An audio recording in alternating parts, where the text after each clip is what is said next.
Reliable transportation is a daily, fundamental need, almost more so in the wake of a disaster. Add in the fact that Houston is a car-dependent city, and the consequences of the destruction of so many vehicles comes into stark focus. How will rental companies and dealerships suddenly supply cars to people who need them right now? How do people get permanent cars?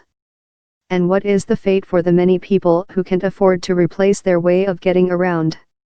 You really have to have a car if you're in Houston, says Andrea French, Executive Director of Transportation Advocacy Group Houston, which advocates for better funding for all modes of transportation. People in the city center may commute by bus or bike, and Uber and Lyft have made it easier to go without a personal vehicle, but as a rule it's hard to get by without your own wheels.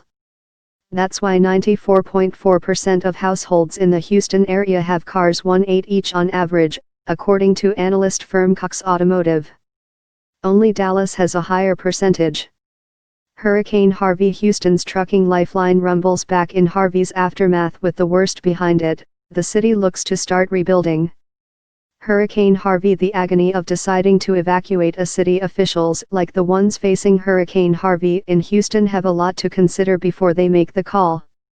With Harvey, imperfect engineering meets a perfect storm. As of Thursday morning, insurance companies had received about 100,000 claims for cars hit by Harvey's flooding, 75% of them totaled.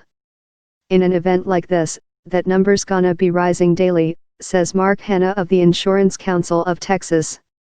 There are probably cars still submerged that people can't get to. A lot of people are just now returning to Houston to assess what they've lost and start rebuilding.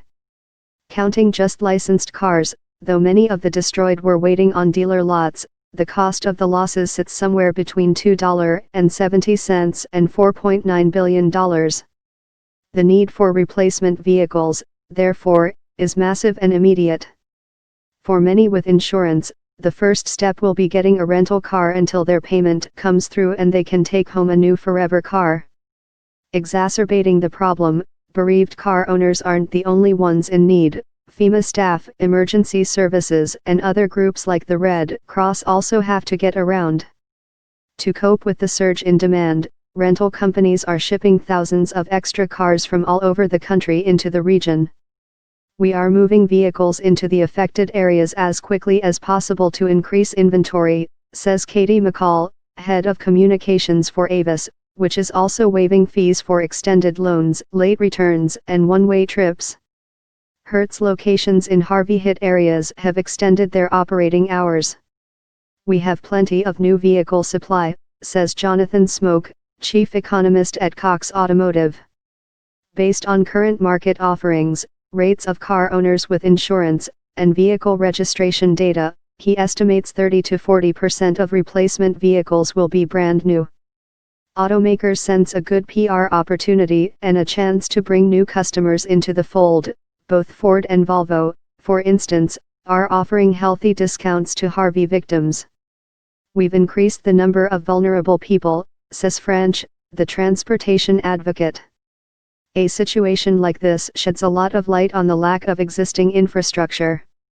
It's difficult to get around when it's not flooded.